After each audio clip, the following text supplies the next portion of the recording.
दहेज में घर आई 3 सालियां।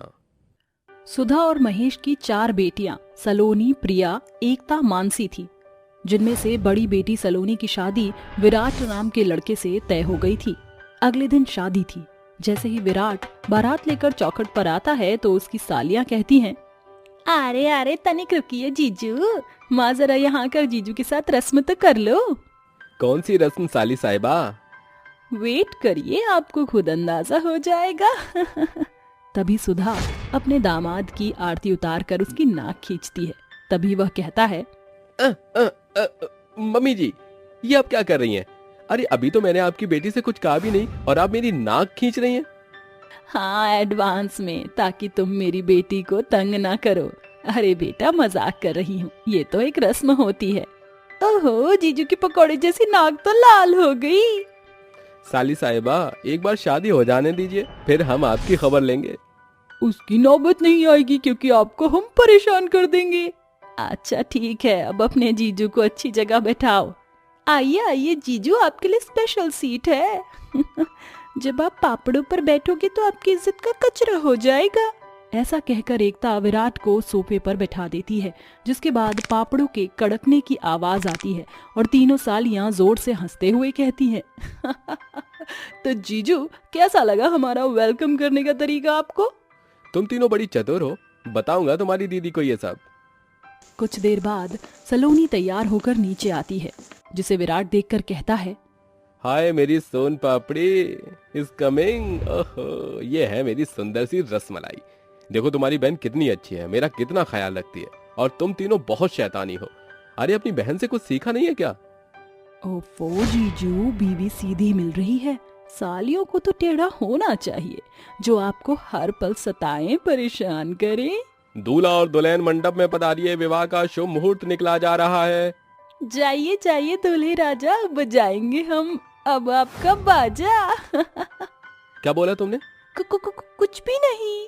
तुम तीनों सालियों से मुझे बचकर रहना पड़ेगा। तभी दोनों दूल्हा दुल्हन मंडप में बैठते हैं, जहां दोनों की शादी धूमधाम से हो जाती है। उसी दौरान तीनों सालियां मिलकर विराट के जूते छुपा लेती हैं। विदाई के वक्त जब विराट अपने जूते पहनता है तो उसे जूते दिखाई नहीं देते। फिर प्रिया जूते दिखाते हुए कहती है, जीजू जूते लो पैसे दो, जूते लो पैसे दो। अरे मेरे जूते दो। बिल्कुल नहीं जीजू, पूरी शादी में सालियों का एक ही तो मौका होता है कि आपके जूते चुराएं, और वो भी फ्री में दे देंगे तो कमाएंगे क्या? चलिए चलिए, पैसे दो जूते लो, पैसे दो जूते लो। अच्छा जी। ओ मेरी सालियों, ओ हरे दुपट्टे वालियों, जूते दे दो, पैसे ले लो, जूते दे दो। अच्छा कितने दूं? पूरे 50,000। क्या 50,000?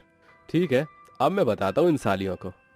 ठीक है, आप सबने सुन लिया ना, मेरी सालियां पूरे 50,000 मांग रही हैं। हाँ हाँ बिल्कुल। ठीक है, ये लो 50। कितने हुए? 50 हुए ये तो। और ये लोग बाकी के पैसे 1000, तो हो गए ना पूरे 50,000। लाओ जूते दो मेरे। जीजू इट्स नॉट फेयर, दीजिए हमारे पूरे पैसे। अब इतने तो नहीं, 30,000 है, लेना है तो ले लो। अरे बेटा मान जा, क्यों अपने जीजू को परेशान कर रही है? तेरी बहन भी थक चुकी है। अरे मान जाओ मेरी प्यारी बहनों। ठीक है, लीजिए आपके जूते। प्यारी प्यारी सालियों, ये जूते आप अपने पास रखिए, मैंने नए जूते मंगा लिए। बंटी मेरे शूज लेकर आ। हाँ जीजू, आप तो बड़े चंट निकले। यू आर वेरी चालाक जीजू, यू आर वेरी चालाक। तुमसे ही सीखा है, पापड़ पर बिठाया था ना मुझे, मैं तभी समझ गया था कि तुम जूते का मौका छोड़ोगी नहीं। फिर भी इतनी मेहनत करी है तो ले लो 30,000 रुपए। प्रिया दीदी, एकता दीदी, जीजू तो खेल गए। कोई नहीं बेटा, आगे और भी मौके हैं अपने जीजू को परेशान करने के लिए। इस तरह विराट अपने जूते पहन लेता है और विदाई लेकर जाने लगता है। तो प्रिया कहती है, प्यारे प्यारे जीजू रुकिए, हम अपनी बहनों से बहुत प्यार करते हैं, इसलिए हम तीनों बहनें आपके साथ दहेज में जाना चाहती हैं कुछ समय के लिए। माँ हम जाए ना, हमें जीजी की बहुत याद आएगी, उसके बिना रह नहीं सकते। हाँ माँ प्लीज जाने दो ना। ओहो, कितनी मुश्किल से इनका पीछा छूट रहा था। अब ये दहेज में भी आएंगे तो मेरा जीना दुश्वार कर लेंगे घर पर भी। ठीक है विराट, मैं अपनी चारों बेटियां तुम्हें सौंप रही हूँ। तुम्हारी सालियां दहेज में जाने को तैयार हैं, इनका अच्छे से ख्याल रखना। ये बल्ले बल्ले ओ शावा शावा। लो लग गई वाट। इस तरह विराट की तीनों सालियां दहेज का नाम लेकर उसके साथ घर में आ जाती हैं। हफ्ता बीत जाता है, तीनों सालियां ठीक ठाक घर में रह रहे थे, लेकिन फिर उनके दिमाग में एक खुराफाती आती है। वो जैसे ही शाम को ऑफिस से घर आता है तो गुलाब का फूल लिए एकता अपने जीजू को छेड़ते हुए गाना गाती है। मुझे तुमसे मोहब्बत है दीवानगी की हद तक, दीवाना मुझे बनाओ ना दीवानगी की हद तक। फिर प्रिया उसका हाथ पकड़कर डांस करते हुए कहती है, आज दिखा दे मुझे लब करके ओ बेबी बाहों में भर के। अरे एकता, प्रिया, ये तुम दोनों क्या कर रही हो? सलोनी क्या समझेगी? हाँ जीजू, आप कैसे नाच रहे हो? अभी दीदी को बुलाती हूँ। सलोनी दीदी जरा जल्दी आइए, देखिए जीजू को। तभी सलोनी आकर उसे बड़ी बड़ी आंखों से देखती है कि विराट के पसीने छूट जाते हैं, तो वो कहता है, सलोनी, मैंने कुछ नहीं किया, तुम्हारी बहन ही है ये। वो तो मैं देख चुकी हूँ। विराट, तुम कितने फट्टू हो, कैसे पसीने छूटे हैं तुम्हारे? इसका मतलब ये मेरी सालियों की साजिश थी और या मैं डर गया, तुम भी इन्हीं की तरह होती जा रही हो। अच्छा सॉरी बाबा, चलो आज रात हम अंताक्षरी खेलेंगे। रात को सभी पिलो लेकर अंताक्षरी खेल रहे होते हैं, तभी सलोनी के हाथ में पिलो आ जाता है और वह गाते हुए कहती है, अरे मेरी बारी आ गई, अब मैं गाऊंगी। ओरे ओ रंगीले कैसा जादू किया, पिया पिया बोले मत वाला जिया। फिर से सब पिलो एक दूसरे को देते हैं और अब एकता पर पिलो रुकता है और वो गाती है, वो जिनके आगे जी जिनके पीछे जी, वो जिनके आगे पीछे जी जी, मैं उनकी साली हूँ वो मेरे जीजा जी। फिर से सब पिलो पास करते हैं और अब की बारी मानसी गाती है, ठीक है मैं गाऊंगी पर जीजू के साथ, हम तीनों सालियां नाचेंगी भी दीदी। ठीक है जाओ विराट, आपकी सालियां बुला रही हैं, जाइए। फिर विराट अपनी तीनों सालियों के साथ नाचता है। मेरा दिल ये पुकारे आजा, मेरे गम के सहारे आजा, भीगा भीगा है समा ऐसे में तू है कहाँ, मेरा दिल ये पुकारे आजा। तभी जानबूझकर प्रिया अपने जीजू के पैर पर पैर मार देती है, जिसके बाद वह कहते हैं, मेरा पैर। लो हो गया तुम्हारे, दिल ये पुकारे आजा, तोड़ दिया मेरा पैर। कैसी है तुम्हारी बहन, कुछ समझा दो इन्हें, तुम जरा सा समझा दो, हद मचा दी है सालियों ने बहुत ज्यादा। ओह सॉरी सॉरी जीजू, गलती से हमने आपका पैर तोड़ दिया। चलो तुम तीनों भी जाकर सो जाओ, बहुत परेशान करती हो इन्हें। तभी सब सो जाते हैं। कुछ दिन बीत जाते हैं। विराट ऑफिस से आकर अपनी सालियों के लिए कुछ न कुछ खाने को लाया करता था, कभी आइसक्रीम, कभी नूडल्स, कभी मोमोज। इस तरह जीजा साली की नोकझोंक भी होती रहती थी। वहीं सालियों ने जमकर अपने जीजू को परेशान किया हुआ था। कभी वह खाने में तेज मिर्च डाल देती, तो कभी नहाते वक्त बाथरूम का पानी बंद कर दिया करती, और एक बार तो वो जैसे ही कमरे में एंटर करता है तो बाल्टी का पानी उसके ऊपर गिर जाता है, जिसके बाद वह बहुत भीग जाता है और चीखने लगता है।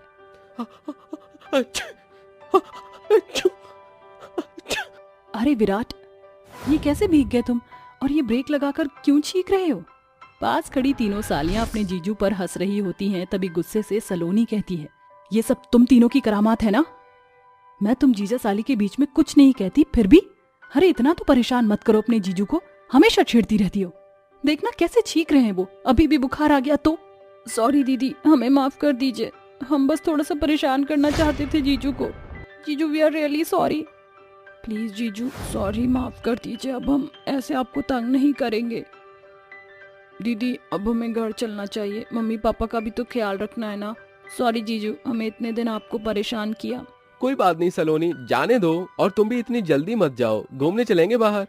अगले दिन विराट सभी को घुमाने ले जाता है। गरीब दर्जी सास की 3 मॉडर्न बहू। मदनपुर के छोटे से गांव में एक अमृता नाम की गरीब औरत रहा करती थी। वह अपने घर में सिलाई करके अपने रोजमर्रा का खर्चा निकाल रही थी। वहीं दूसरी तरफ अमृता के 3 बेटे थे, रुपेश, जितेंद्र और मोहित। वह तीनों शहर में काम करते थे और तीनों ही शादीशुदा थे।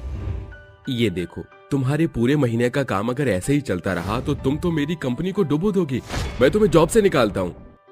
लेकिन सर, अगर आप मुझे जॉब से निकाल दोगे तो मैं क्या करूँगा, मेरे पास तो कोई और ऑप्शन भी नहीं है। देखिए मेरे साथ ऐसा मत कीजिए। तुम्हें इस नौकरी पर रखना मेरी सबसे बड़ी भूल थी। अब यहाँ से दफा हो जाओ, मैं तुम्हारी शक्ल देखना भी नहीं चाहता। कबीर अपने ऑफिस से रुपेश को निकाल देता है। वह बेरोजगार हो जाता है। वहीं दूसरी तरफ उसका भाई जितेंद्र को भी उसका मालिक नौकरी से निकाल देता है और वह अपनी पत्नी ऐश्वर्या की नौकरी के बलबूते पर रह रहा था। एक तो तुम्हारी नौकरी नहीं है और जब से शहर में आए हो तब से ही मेरे बलबूते पर रह रहे हो। अब मैं तुम्हें और कमा कर नहीं खिला सकती, चले जाओ यहाँ से। अरे ऐश्वर्या, तुम मेरे साथ ऐसा कैसे कर सकती हो? आखिर तुम मेरी पत्नी हो। जब तुम्हारे पास नौकरी और पैसा हो तो मेरे पास आ जाना। ऐसा कहकर ऐश्वर्या घर का दरवाजा बंद कर देती है, जिसके बाद जितेंद्र यहाँ से वहाँ भटकने लगता है और चलते चलते रुपेश के पास पहुँच जाता है। अरे रुपेश, तू यहाँ क्या कर रहा है? रुपेश अपने साथ हुआ सब कुछ जितेंद्र को बताता है। तभी रुपेश के फोन पर मोहित की कॉल आती है। भैया, मेरे पास पैसे खत्म हो गए हैं, क्या मुझे थोड़े पैसे दे दोगे? रुपेश और जितेंद्र दोनों अपनी हालत के बारे में मोहित को बताते हैं, जिसके बाद मोहित भी उन लोगों के पास पहुंच जाता है। भैया, मेरे पास एक बहुत अच्छा आइडिया है। हमारी माँ गांव में सिलाई करके खर्चे चलाती है और कई बार हमें भी भेज देती है। क्यों ना हम गांव में अपनी पत्नियों को ले जाएं, उसके बाद तो माँ सब कुछ संभाल ही लेगी। अरे वाह, ये हमने पहले क्यों नहीं सोचा? ऐसा कहकर जितेंद्र अपने घर जाता है और ऐश्वर्या को गांव चलने के लिए मना लेता है। तुम चिंता क्यों करती हो? गांव जाने के बाद ना तो तुम्हें नौकरी करनी पड़ेगी और ना ही मुझे। वहीं दूसरी तरफ रुपेश भी अपनी पत्नी के पास जाता है और उससे कहता है, मुझे कुछ समय के लिए छुट्टियां मिली हैं, चलो मैं तुम्हें गांव घुमा कर ले आता हूँ। अरे गांव? लेकिन गांव में मैं कैसे रहूंगी? अरे डार्लिंग, तुम चिंता क्यों करती हो? मेरे होते हुए तुम्हें परेशान होने की कोई जरूरत नहीं है। इधर रुपेश भी अपनी पत्नी शिल्पा को बना लेता है। उधर मोहित अपनी पत्नी रचना से कहता है, अरे शहर में कुछ नहीं रखा, इससे अच्छा तो गांव होता है। मेरे साथ तुम गांव चलो, गांव में हमें कमाना भी नहीं पड़ेगा। अच्छा, तुम्हारे गांव में क्या पैसों का पेड़ है? अरे गांव में मेरी माँ है, उनके रहते हुए हमें कमाने की तो कोई जरूरत ही नहीं है। ना कमाने की बात सुनते ही रचना मान जाती है, जिसके बाद रचना अपना बैग तैयार करने लगती है। तीनों भाई मिलकर गांव के लिए निकल जाते हैं। वहीं गांव में अमृता कपड़े सिलते हुए अपने आप से कहती है, पता नहीं मेरे बेटे कैसे हैं, किस हाल में हैं। काश मेरे पास एक फोन होता तो मैं फोन करके पूछ लेती। अमृता ऐसा सोच ही रही होती है कि तभी उसके तीनों बेटे उसके घर का दरवाजा खटखटाते हैं। अरे इस वक्त कौन आया है? अमृता जैसे ही दरवाजा खोलती है, उसके सामने उसके तीनों बेटे अपनी पत्नियों के साथ खड़े होते हैं। अपने तीनों बेटों को देखकर अमृता बहुत खुश होती है और तीनों को गले से लगा लेती है। अरे वाह, मुझे तो यकीन ही नहीं होता, आज ही मैंने तुम तीनों को याद किया था और भगवान का करिश्मा देखो, तुम तीनों मुझसे मिलने घर पर ही आ गए। और ये तीनों लड़कियां कौन हैं? ये तीनों हमारी पत्नियां हैं माँ। जितेंद्र, रुपेश और मोहित अपनी पत्नियों से उनकी माँ के पैर छूने के लिए कहते हैं। ओहो, ये सब मेरे बस की बात नहीं। तुम क्या मुझे यहाँ पर अपनी माँ की सेवा पानी करवाने के लिए लेकर आए हो? हम शहर की मॉडल लड़कियां हैं, भला हम ऐसी चीजें क्यों करेंगी? अपनी मॉडर्न बहुओं का ऐसा बर्ताव देखकर अमृता को बहुत अजीब लगता है, लेकिन वह किसी से कुछ नहीं कहती।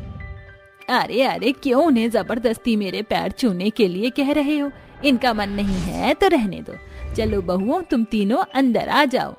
मोहित, रुपेश और जितेंद्र तीनों अपनी पत्नियों को घर के अंदर ले जाते हैं। हे भगवान, ये कैसी बदबू आ रही है, मुझसे तो बर्दाश्त नहीं हो रही। लगता है आज हमारा दम घुट जाएगा इस बदबू से। अरे अभी मैंने आंगन में गोबर से लीपा था, उसकी बदबू है, तुम चिंता मत करो, जैसे ही वो सूख जाएगा तो यह बदबू कम हो जाएगी। ऐसा कहने के बाद अमृता अपने तीनों बेटों से कहती है, अच्छा मेरी बात सुनो, तुम तीनों अपनी पत्नियों को अपने अपने कमरे में ले जाओ। ऐसा कहकर अमृता अपनी सिलाई मशीन पर पहुंच जाती है और एक के बाद एक सूट बनाना शुरू करती है। देखते ही देखते वह 3 सूट बना लेती है और अपनी तीनों बहुओं को देने जाती है। ये लो बहू, नहा धोकर अच्छे से तैयार हो जाओ। ची ची ची ची ची, ये कैसी ड्रेस है? ऐसे कपड़े मैं कभी नहीं पहनती। अरे माँ जी, ये क्या, एक टेलर होने के बाद आप इतने बुरे कपड़े सिलते हैं? एक काम कीजिए, मुझे कैंची दीजिए।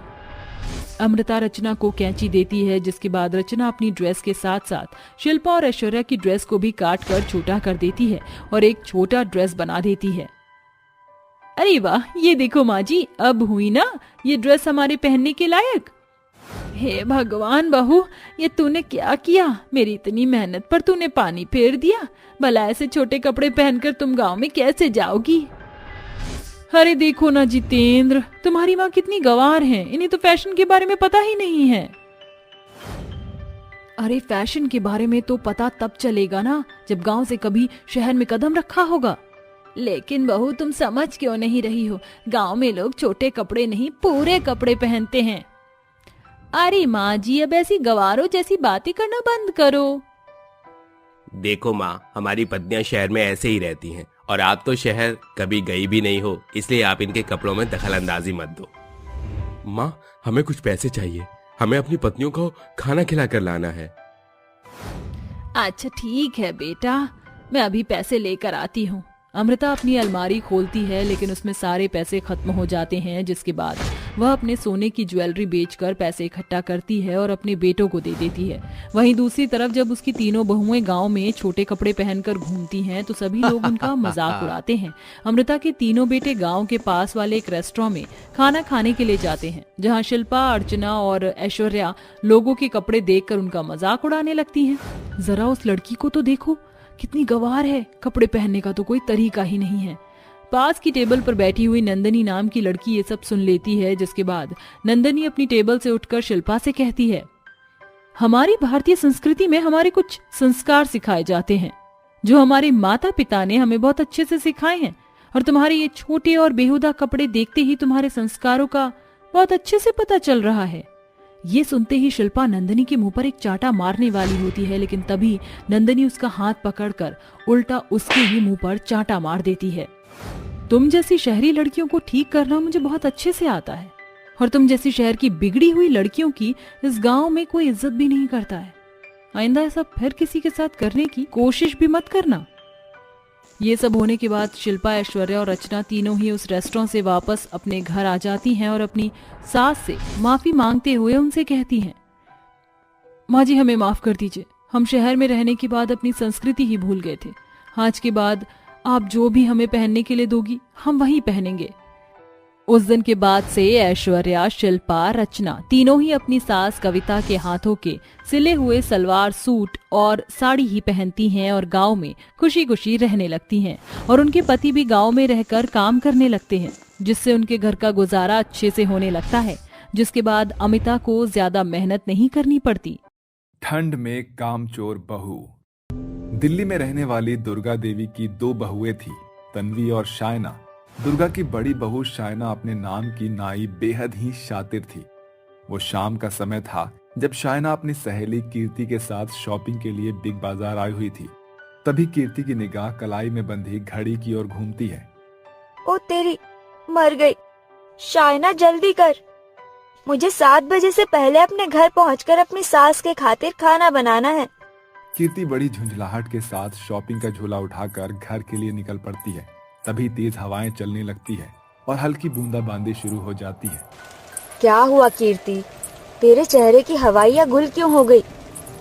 अरे शायना, तेरी आंखें हैं कि बटन? तुझे यहाँ बूंदाबांदी नहीं दिख रही? यही तो असल सर्दियों की शुरुआत है। एक तो ये सर्दी हर साल सौत बनकर बिन बुलाए चली आती है, उसमें मेरी सास मुझे बहुत सताती है। सारा दिन बिस्तर पर पड़े पड़े 36 फरमाइश करती है, मेरा तो बुरा हाल हो जाता है। सुनकर शायना ठहाके मारकर हंसते हुए कहती है, हाँ सच कहा, मगर मुझे चिंता नहीं, क्योंकि मेरे लिए सर्दियाँ सिरदर्द नहीं बनती। वो क्यों भला? क्योंकि मेरे पास जाड़े का ऐसा रामबाण जुगाड़ है जो मुझे हर साल सर्दी से बचा लेता है। ये सुनकर कीर्ति अपने कान खड़े किए कहती है, अच्छा, तो मुझे भी एक आधे टिप्स देना शायना। फिर कभी। वो देख, तेरे ससुराल की सीमा आ गई, बाय। शायना आगे बढ़ जाती है और फुसफुसा कर कहती है, अब इसे क्या पता कि मैं हर सर्दियाँ अपनी देवरानी और सास के शराफत का फायदा उठाकर ठंड से बचने के लिए काम चोरी करती हूँ। अचानक हो रही बूंदाबांदी बर्फबारी में बदल जाती है, जिसे देखकर कामचोर बहू कहती है, अरे ये ठंड तो कयामत ढा रही है। ऑफिस में बिना लिपस्टिक के सुंदर लगते हो, बिल्कुल पता नहीं लगता है।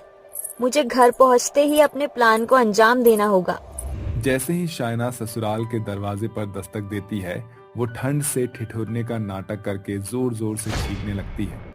अच्छी अच्छी छी। हाय हाय, अरे बहू, तेरे नाक में बारूद भर गया है क्या? घर में घुसे क्षण भर नहीं हुए तुझे और चीख चीख कर हड़कंप मचा दिया है।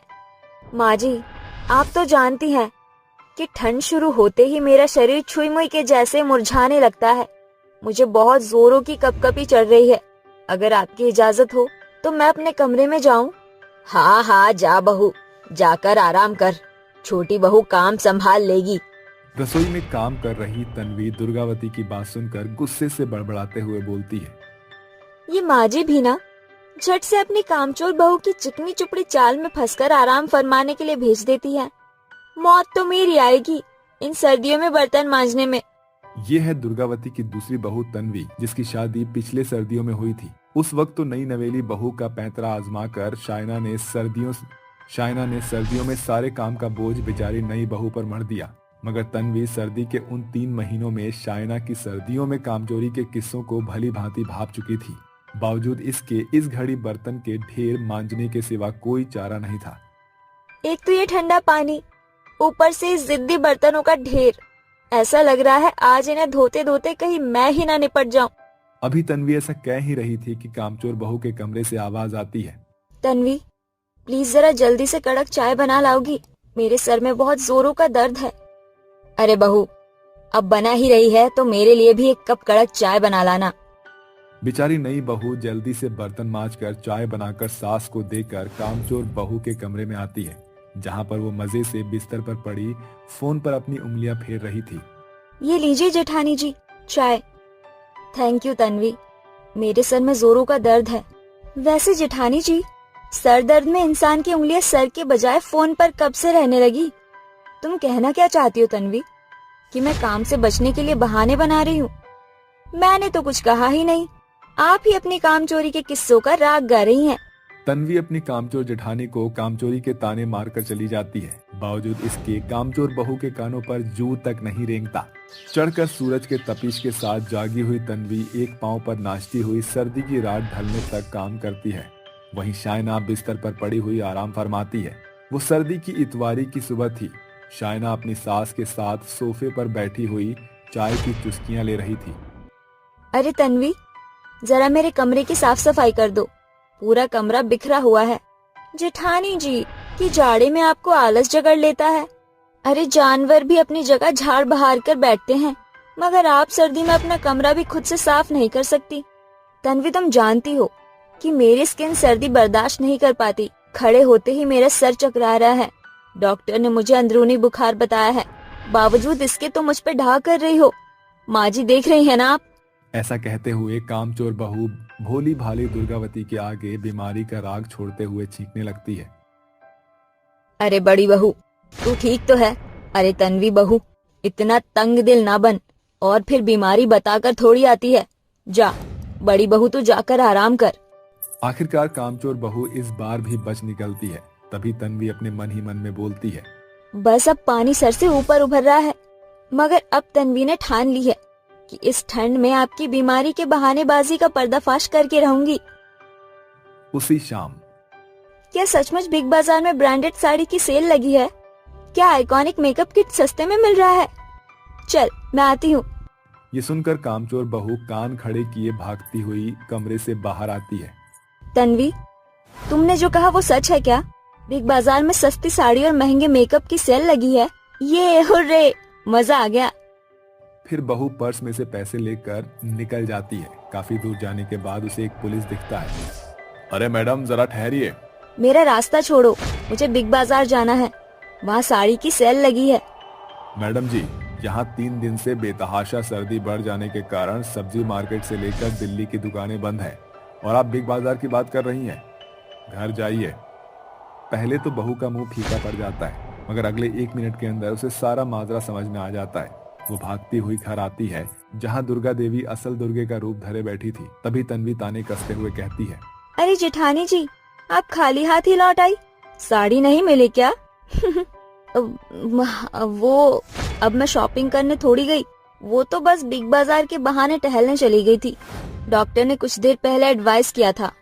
सास के सामने कामचोर बहू का कच्चा चिट्ठा खुल सकता था, इसलिए बहू की बीमारियों का बहाना अब कहाँ काम आने वाला था। सास बस बहू पर अपनी बातों का बारूद बरसाते हुए कहती है, मगर बहू जरा एक बात तो बता, हफ्तों से बेड पर पड़ा एक मरीज मिल्खा के जैसे भाग कैसे सकता है? हाँ, तेरा भांडा फूट चुका है बहुरानी, अब बस बंद कर ये बेफजूल के बहाने। देवरानी और सास की शराफत का बहुत फायदा उठा लिया तूने, इसीलिए अब हर साल की सर्दी में सारा पानी का काम तेरे जिम्मे और सूखा काम तन्वी करेगी। ये हुई ना बात, जोड़ों का तोड़। सास से मिली सर्दियों में पानी के कामों को करने की सजा सुनकर कामचोर बहू का मुंह बासी सब्जी के जैसा मुरझा जाता है और तन्वी बहू लोटपोट होकर खूब हंसती है। बेचारी ठंड में कामचोरी करने वाली बहू ठंडे पानी से बर्तन मांजते दिखती है तो कभी कपड़े धोते हुए दिखती है। अब हर साल कामचोर बहू सर्दियों में अकेले ही काम किया करती थी। तो दोस्तों, कैसी लगी आपको हमारी ठंड में कामचोर बहू की कहानी? कमेंट करके जरूर बताइएगा। 3 वेजिटेरियन और 2 नॉन वेजिटेरियन बहू। गायत्री, गौरी और चंदा तीनों अपनी सास के साथ मिलकर अपनी देवरानियों का स्वागत करती हैं।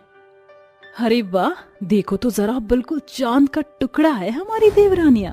अरे अब क्या दरवाजे पर ही खड़ी रहोगी? अपनी देवरानियों को अब अंदर तो बुला लो। हाँ हाँ माँ जी, क्यों नहीं। चलो चलो, अब चावलों का कलश सीधे पैर से गिराकर अंदर आ जाओ। अंकिता और निकिता दोनों अपने सीधे पैर से चावल का कलश गिराकर अंदर आ जाती हैं। अरे बेचारी शादी के फंक्शनों में कितनी थक गई होंगी, जाओ बहू, इन्हें इनके कमरे में छोड़ाओ। गायत्री, गौरी और चंदा तीनों अंकिता और निकिता को उनके कमरे में छोड़ आती हैं। अगले दिन जैसे ही सवेरा होता है, उन दोनों की रसोई होती है। तभी गौरी अंकिता से पूछती है, आज तुम्हारी पहली रसोई है, सबसे पहले मीठे में कुछ बनाना, उसके बाद सबके लिए कुछ बढ़िया सा बना देना। वैसे तुम्हें खाने में क्या क्या बनाना आता है? ये पूछते ही अंकिता और निकिता उन दोनों से कहती हैं, फिश करी, ऑमलेट, अंडा bread, chicken tandoori, mutton biryani, chicken korma, chicken pulao. उनके मुंह से नॉनवेज की बातें सुनते ही गायत्री, गौरी और चंदा हैरान रह जाती हैं। हे भगवान, शिव शिव शिव शिव शिव, अपना मुंह बंद रखो, ये क्या अनाप शनाप बके जा रही हो? क्या तुम दोनों नॉनवेज खाती हो? हे भगवान प्रभु, ये क्या अनर्थ हो गया? और ये आप लोग इतना हैरान क्यों हो रहे हैं? नॉनवेज खाना कोई बुरी बात तो नहीं। आई लव नॉनवेज और मुझे फिश के पकौड़े खाना बहुत पसंद है। क्या कहा? फिश के पकौड़े खाना पसंद है? अरे क्या तुम्हें नहीं पता, हम लोग पूजा पाठ करने वाले लोग हैं, भला हमारे घर में तो मांस मछली कैसे बना सकती हो? ओहो, मैं तो भूल ही गई, माँ ने बताया था कि हमारे ससुराल वाले सब वेजिटेरियन हैं। अंकिता ऐसा सोच ही रही होती है कि तभी गौरी कहती है, मुझे ये बात माँ जी को बतानी होगी कि वह गलती से मांस मछली खाने वाली बहुओं को घर ले आई हैं। इन्हें तो आज ही इनके घर पर रिटर्न टिकट के साथ रिटर्न करना होगा। अरे अरे जीजी, आप ये क्या कह रही हो? मेरी बहन निकिता तो आपसे मजाक करती है, भला हम क्यों मांस मछली खाएंगे, हम तो प्योर वेजिटेरियन हैं। अंकिता की ये बात सुनकर निकिता चुप हो जाती है, जिसके बाद गौरी, गायत्री और चंदा वहाँ से चली जाती हैं। अरे भैंस की अकल, तुझे कितनी बार समझाया है, बार बार तू ये मांस मछली की पूरी लिस्ट लोगों को मत सुनाया कर। माँ ने क्या कहा था, भूल गई क्या? अरे हाँ, मैं तो भूल ही गई थी, ये सब तो वेजिटेरियन है, लेकिन मछली के पकौड़े के बिना मेरा जीवन तो सूना सूना है। अब मैं क्या करूँ? फिलहाल तो हम सबके लिए वेजिटेरियन खाना बनाएंगे, लेकिन हम अपने पतियों से अपने नॉनवेज की बात नहीं छुपाएंगे। निकिता और अंकिता दोनों बहनें मिलकर सबके लिए स्वादिष्ट खाना बनाती हैं, जिसके बाद सभी लोग खाना खाकर बहुत तारीफ करते हैं। ऐसे ही धीरे धीरे रस्में करते करते सुबह से रात हो जाती है। रात को जैसे ही अंकिता, निकिता दोनों अपने अपने कमरों में जाती हैं, वह दोनों अपने पतियों से कहती हैं, मुझे आपसे कुछ कहना है। हाँ हाँ कहो, किसने रोका है तुम्हें? दरअसल बात ये है, मैं नॉनवेज खाती हूँ। निखिल जी, मुझे आपसे कुछ कहना है, लेकिन मुझे डर लग रहा है। हाँ हाँ, जो तुम्हें कहना है तुम कह सकती हो, तुम्हें डरने की कोई जरूरत नहीं। मुझे तो पता भी नहीं था कि आपके घर में सभी लोग वेजिटेरियन है और बिना मांस मछली के मेरी जिंदगी तो बिल्कुल सूनी सूनी है। क्या कहा? मांस मछली? अरे तुम्हें पता है मेरी तीनों भाभियों को तुम्हारी इस मांस मछली खाने के बारे में पता चल गया तो तुम्हें वापस तुम्हारे मायके भेज देंगी। अरे और तो और मेरा तुमसे डिवोर्स भी करवा देंगी। दोनों अपनी पत्नियों को जवाब दे देते हैं। तभी वह दोनों रोने लगती हैं, जिसके बाद निखिल और राघव अंकिता और निकिता से कहते हैं, देखो अगर तुम्हें कभी नॉनवेज खाने का मन हुआ तो मैं तुम्हें बाहर से खिला दूंगा।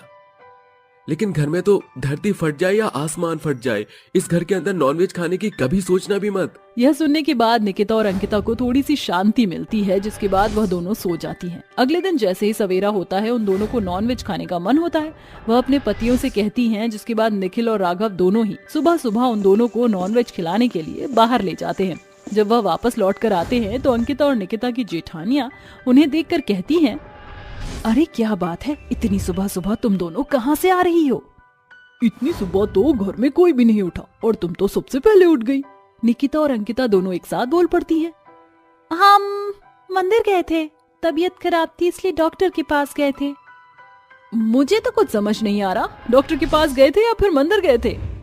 अरे भाभी पहले हम मंदिर गए थे, उसके बाद इन दोनों की तबीयत खराब हो गई, जिसके बाद हम इन्हें डॉक्टर के पास लेकर गए। हाँ ऐसा ही है। ऐसा कहकर निखिल और राघव दोनों अपनी अपनी पत्नियों को अपने कमरे में ले जाते हैं। तभी निकिता निखिल से कहती है, अरे आज तो आपने हमें बाल बाल बचा लिया। अब तुम मेरी पत्नी हो, तुम्हें बचाना तो मेरा फर्ज है। निखिल अंकिता से ऐसा कहता ही है। वहीं दूसरी तरफ राघव अंकिता से कहता है, बस चाहे कुछ भी हो जाए, माँ और तीनों भाभियों को तुम्हारे बारे में पता नहीं लगना चाहिए, नहीं तो वो तूफान उठा देंगे। अजी आप चिंता मत कीजिए, मेरी बहन और मेरे मांस मछली खाने की खबर इस घर में किसी को नहीं पता चलेगी। ये सब गौरी दरवाजे पर खड़ी हुई सुन लेती है और वह चीखते हुए कमरे के अंदर आती है और उन दोनों से कहती है, क्या कहा तुम दोनों बहनें मांस मछली खाती हो? हे भगवान, ये सब क्या है? तुम दोनों बहनें नॉन वेजिटेरियन हो? अपना पर्दा फाश होने के बाद अंकिता बात को संभालने की कोशिश करती है। अरे जीजी, मैं आपके आगे हाथ जोड़ती हूँ, इस बात का किसी को भी पता नहीं चलना चाहिए, नहीं तो माँ जी हम पर बहुत गुस्सा करेंगी।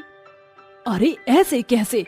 इस घर में वेजिटेरियन है, हम पूजा पाठ करते हैं और तुम हमारी अर्चना भक्ति सबको भ्रष्ट करती जा रही हो।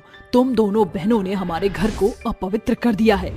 गौरी एक क्षण भी नहीं रुकती और वह फौरन अपनी सास के साथ गायत्री और चंदा को भी अंकिता निकिता के नॉनवेज खाने की बात बता देती है, जिसे सुनते ही ममता अंकिता और निकिता को बुलाकर उनसे कहती है, अभी तुम दोनों स्नान करो गंगा जल से और उसके बाद मेरे पास आओ। तुम दोनों ने इस पूरे घर को अपवित्र कर दिया है, मुझे इस घर का शुद्धिकरण करवाना होगा।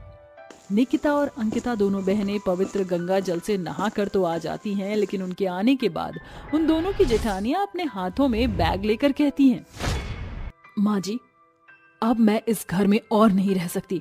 जिस रसोई में नॉनवेज बनेगा उस रसोई का बना हुआ खाना मैं नहीं खा सकती। इन दोनों ने इस घर को अपवित्र कर दिया है, हम अपने मायके जा रही हैं। अरे इसमें इन दोनों की क्या गलती है? भला हम किसी के खाने के अंदर ऐसे दखलंदाजी नहीं कर सकते। और फिर हमने भी इन लोगों से नॉन वेजिटेरियन के बारे में नहीं पूछा था। आज से जिसे जो खाना है वो खा सकता है। मैंने एक फैसला लिया है, आज से इस घर में 2 रसोई होंगी, एक अंकिता और निकिता के लिए और दूसरी तुम तीनों के लिए, लेकिन मेरी 5 बहुएं इस घर से कहीं नहीं जाएंगी।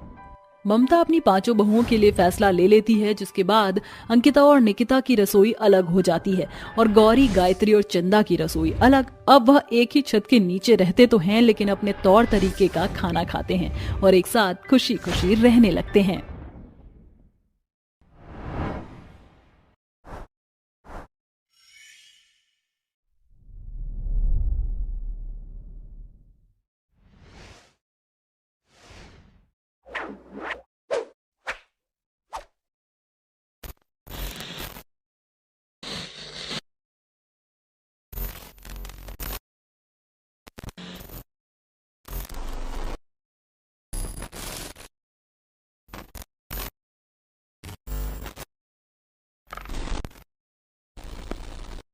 काली बहू और 5 बंदर का ढाबा।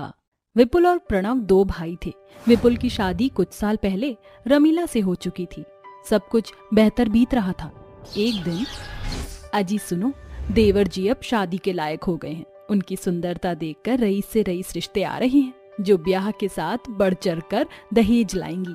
अब लगे हाथ उन्हें शादी कर लेनी चाहिए। अभी रमीला ऐसा कह ही रही थी कि अचानक दरवाजे पर कोई दस्तक देता है। रमीला दरवाजा खोलकर देखती है तो यह प्रणव अपनी पत्नी के साथ खड़ा होता है। भाभी, ये कीर्ति है, मेरी पत्नी। हमने हाल ही में शादी की है। अजी सुनते हो, जरा देखो, देवर जी ने शादी रचा ली। अरे देवर जी, शादी का सुख भोगने की इतनी ही जल्दी थी तो एक दफा मुझसे कहकर तो देखते, आपका और इस काली कमली का क्या मेलजोल है। अभी भी कुछ नहीं बिगड़ा, इसका पछतावा पड़ने से बेहतर इसे चौखट से रफा दफा कर दो। मैं आपकी दूसरी शादी करवा दूंगी। बस कीजिए भाभी, ये कैसी दकियानूसी दलील दे रही हैं? सामने लोगों के सीने में भी दिल होता है। कीर्ति अब मेरी पत्नी है। अरे तुम बुत बने क्या खड़े हो, कुछ बोलते क्यों नहीं? प्रणव बिल्कुल सही कह रहा है। इंसान की सुंदरता मन से मायने रखती है रमीला। मुझे कीर्ति में कोई खोट नजर नहीं आता। तुम्हें भी अपना नजरिया बदलने की जरूरत है। दोनों भाइयों की सम्मति रमीला पर भारी पड़ जाती है। प्रणव और कीर्ति अपने शादीशुदा जीवन की शुरुआत करते हैं। दिन, सप्ताह और महीनों के मंजर में बदलने लगे थे। एक दिन, कीर्ति, मैं जरूरी काम के सिलसिले में शहर जा रहा हूँ, तुम अपना ख्याल रखना। जल्दी लौटना। प्रणव शहर के लिए रवाना हो जाता है, मगर बदकिस्मती से सड़क हादसे में उसकी जान चली जाती है। ऐसे में रमीला कीर्ति के साथ रूखा बर्ताव शुरू करती है। ये काली बैरन इस घर पर ग्रहण की तरह पड़ी है। साल भर भी शादी को ना हुआ और पति को पचा गई। मैं तुझे निपांगुर की तरह बिठाकर नहीं खिलाऊंगी। काम करेगी तो ही खाने का कौर मिलेगा, इस बात को पल्ले बांध ले। अब रमीला ने घर का सारा कामकाज कीर्ति के जिम्मे मढ़ दिया। बेचारी बहू सारा दिन चौका बर्तन में दिन बिताती, तब जाकर उसे 2 रूखी सूखी रोटी नसीब होती। धीरे धीरे कीर्ति का शरीर बेजान होने लगा था, जिस मारे एक दिन वह बेहोश हो गई। कीर्ति, क्या हो गया है तुम्हें? रमीला, तुम्हारी ज्यादतियां एक दिन इस बेचारी की जान लेकर रहेगी। अब बुत बनी खड़ी क्यों हो? डॉक्टर को फोन लगाओ। कुछ देर बाद, मुबारक हो, ये गर्भ से हो गया सत्यानाश। पहले तो इसी का पेट पाल रहे थे, अब इसके बच्चे का भी बोझ ढोना पड़ेगा। रमीला की इस बात पर विपुल उस पर बिगड़ जाता है, जिस कारण रमीला चुप हो जाती है। फिर उसी रात, पहले मैं आधा पेट खाकर दिन काट लेती थी, मगर अब सवाल मेरे बच्चे का है। मेरे चलते जेठानी जी और जेठ जी के रिश्ते में फूट पड़ गई है। मेरा इस घर से चले जाना बेहतर है। अब ईश्वर ही मेरा और मेरे बच्चे का केवनहार है। कीर्ति देर रात घर से निकल जाती है। कुछ डग चलने के बाद उसे एक घना सा पेड़ दिखता है। वह थक मांद कर पेड़ की ओट से सट कर बैठ जाती है। सवेरे जब उसकी आंख खुलती है तो वह देखती है कि 5 बंदरों की टोली उसके इर्द गिर्द उछल कूद रहे थे। अरे ये तो बंदर के बच्चे हैं। क्या बात है, तुम पांचों की माँ नहीं है क्या?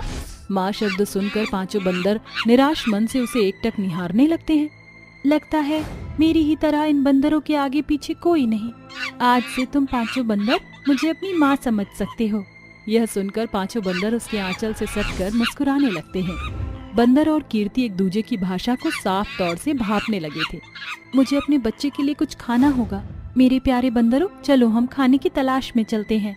2 बंदर कीर्ति के कंधों पर बैठ जाते हैं। वही 3 बंदर बेचारी बहू के पीछे पीछे चलने लगते हैं और उनके कदम एक ढाबे के आगे रुकते हैं। मुरली, जो कि उस ढाबे का मालिक था, उनके पास आता है। मैं कब से आपको देख रहा हूँ, शायद आप भूखी हैं। हाँ, मुझे भूख तो लगी है, मगर मैं इन 5 बंदरों को भूख से बिलबिलाता हुआ छोड़कर खुद कैसे खा सकती हूँ? और फिर मेरे पास खाने के बदले में चुकाने को एक भी पाई नहीं है। वैसे मुझे एक रसोइये की जरूरत है, आप चाहें तो उस जगह काम करके दाम चुका सकती हैं। हाँ, ये बेहतर है। क्यों मेरे 5 बंदरों, अपनी माँ की मदद करोगे ना? यह सुनकर 5 बंदर सिर हिलाकर हामी भर देते हैं। इसके बाद वह सभी टेबल पर बैठ जाते हैं। मुरली बेचारी बहू और उसके 5 बंदरों के बीच खाने से भरी थाली परोसता है, जिसे देखकर बंदर नाचते हुए खुशी से खाने लगते हैं। जिसे देखकर ढाबे पर बैठा एक शख्स बोलता है, आज तक बंदरों को बेढंग हरकत करते देखा था, मगर इन 5 बेजुबान बंदरों की तहजीब ने तो इंसानों को भी पीछे छोड़ दिया। उस आदमी के मुंह से बड़ाई सुनकर 5 बंदर इंसानी अंदाज में शुक्रिया कहते हैं। तभी कीर्ति कहती है, तुम 5 की शक्ल एक जैसी है, इसलिए तुम्हें काम के साथ नाम देना बेहद जरूरी है। मक्कू और बंटू, तुम सभी टेबल से जूठे बर्तन उठाकर उन्हें मांज दो। निक्कू और गुड्डू, तुम दोनों टेबल साफ करके खाना परोसोगे। और चकमक मेरे साथ ढाबे की रसोई घर में हाथ बटाएगा। पांचों बंदर कान गड़ाए कीर्ति की बात सुन रहे थे, जिसके बाद वह अपने अपने कामों में जुट जाते हैं और मुरली कहता है, अरे आपने और आपके बंदरों ने तो मेरे ढाबे का सारा काम संभाल लिया, मेरे करने को कुछ बचा ही नहीं। आप सिर्फ ढाबे का हिसाब किताब संभालिए, ये खान पान हम सब देख लेंगे। अब काली बहू के लिए वह ढाबा बसेरा बन चुका था और पांचों बंदर उसका परिवार।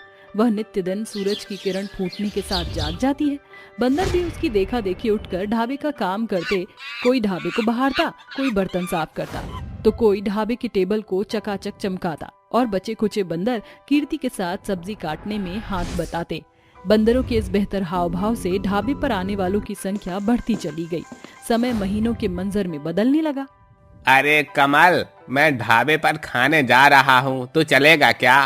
अरे मेरे यार, ये ढाबे का खाना बड़ा बेकार होता है। ढाबे में पहली वाली बात नहीं बची। अब तो सभी बावर्ची बड़े ही बेढंग तरीके से खाना परोसते हैं।